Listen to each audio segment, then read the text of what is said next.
దేవుడు ఇచ్చేది ఎంతో ఉత్తమము. ಆಮೆನ್.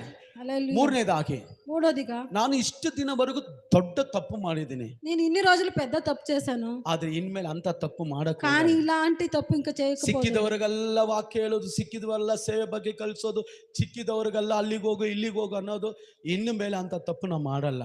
నేను చిక్కిన వాళ్ళకంతను దేవుని వాక్యం 2 చెప్పేది ತಿಮೋಥಿ 2ನೇ ಅಧ್ಯಾಯ 2ನೇ ವಾಕ್ಯ ಹೇಳ್ತಾರೆ, ನಾನು ನಿನಗೆ ಒಪ್ಪಿಸಿದನ್ನ ನಂಬಿಗಸ್ತರಾದ ವ್ಯಕ್ತಿಗಳಿಗೆ ಒಪ್ಪಿಸಿಕೊಡು. నేను మీకు ఇచ్చినట్ల వాక్యం ఇచ్చినట్ల అది నమ్మకస్తుల జనాలకి ಈ ఇవ్వండి. ದಿನವರೆಗೂ ಎಲ್ಲರಿಗೂ ಓಪನ್ ಟೈಪ್ ಇತ್ತು, ఇంత రోజుల వరకు అన్ని జనాలకి ఫుల్ టైం, ಇನ್ನು ಮೇಲೆ ಆ ರೀತಿಯಲ್ಲಿ ಇರಲ್ಲ. ఇంక మీద అలాగా ఉండదు. ನಾನು ನಿನಗೆ ಕೊಟ್ಟಿದನ್ನ, నేను నీకు ఇచ్చిండే, ನಾನು ಕೊಟ್ಟ ದರ್ಶನ, నేను ఇచ్చిన ನಾನು దర్శనం, ಕೊಟ್ಟ ಸೇವೆ, నేను ఇచ్చిన ನಾನು సేవ, ಕೊಟ್ಟ ವಾಕ್ಯ, నేను ఇచ్చే వాక్యం, ನಾನು ಕೊಟ್ಟ ಅಭಿಷೇಕ, నేను ఇచ్చిన అభిషేకం, ನಾನು ಕೊಟ್ಟ ವರಗಳು నేను ఇచ్చిన వరాలు ನಂಬಿಗಸ್ತನ ವ್ಯಕ್ತಿಗೆ ನೀವು ಒಪ್ಪಿಸಬೇಕು. నమ్మకస్తు వ్యక్తులకు మాత్రమే